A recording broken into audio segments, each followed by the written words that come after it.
Hi friends, నా wife నన్ను మోసం చేసి పానీపూరి తినేందుకు వెళ్ళిందండి. Please make sure subscribe. మన ఛానల్ని ఫస్ట్ టైం చూస్తే తప్పకుండా సబ్స్క్రైబ్ చేసుకోండి. ఇంతకీ మన వీడియో మ్యాటర్ ఏంటంటే, మా హస్బెండ్ని మోసం చేశానని ఎందుకు అంటున్నారో మీకు ఇప్పటికే అర్థమైపోయి ఉండాలి. ఎందుకంటే ఆయన కొంచెం హింట్ ఇచ్చారు కదా. ఆ, ఏంటంటే అమ్మ వాళ్ళ ఇంటి దగ్గరికి వెళ్ళినప్పుడు అమ్మతో కలిసి పానీపూరి దగ్గరికి అయితే వెళ్ళాను. ఇంకా ఏంటంటే మా హస్బెండ్కి చెప్పలేదు, చెప్పకుండానే వెళ్ళాము. అందుకని మా హస్బెండ్ అయితే హర్ట్ అయ్యారు. అయినా కూడా ఆయన నేను హర్ట్ చేయకోకుండా పానీపూరి అయితే తీసుకుని వెళ్ళాను. కానీ పానీపూరి సెంటర్ దగ్గర ఉండి తిన్న టేస్ట్ కంటే ఇంటి దగ్గర ఉన్న టేస్ట్ అంత బాగోదు కదా. అందుకని ఆయన హర్ట్ అయ్యారు.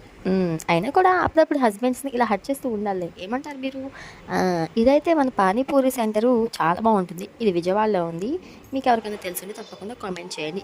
ఇక్కడ పానీపూరి టేస్ట్ అయితే చాలా బాగుంది. మా అమ్మ ఎప్పుడు విజయవాడ వెళ్ళినా కూడా ఇక్కడికే తీసుకెళ్తుంది. ఇంకా అమ్మ వాళ్ళతో ఎప్పుడో ఒకసారి వెళ్ళినప్పుడు అలా ఎంజాయ్ చేస్తూ ఉండాలి. అందుకని మా హస్బెండ్ గారు హర్ట్ అయ్యారు తీసుకెళ్ళలేదని చెప్పేసి.